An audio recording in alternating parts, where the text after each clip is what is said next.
გაიგეთ, უნდა მივხვდეთ თერგთან.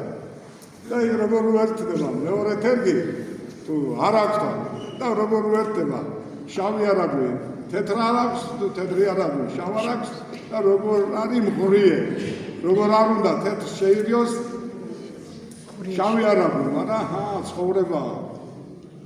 ამიტომ თქვენ სითეთრისკენ მოდით, აირჩიეთ ქრისტეს გზა. ეს გზა ვიწროა, ძნელია, მაგრამ სარგებლიანია და ხარისხიანია.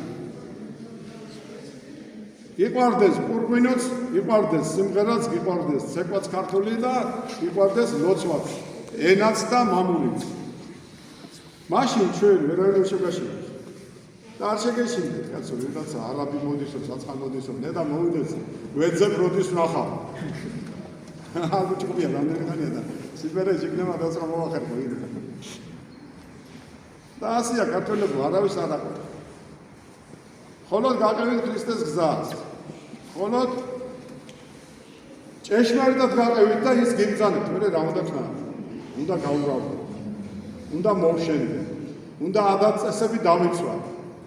ხო და რა ვიცი აბა, მე შემოდგომის ყვავი და ბარაკა უნდა მოვაგროვოთ გოგზე და მე ჩვენ შთამომავლობას უნდა ვუთხრათ, მოდი ჭამე რაც შეგინდა.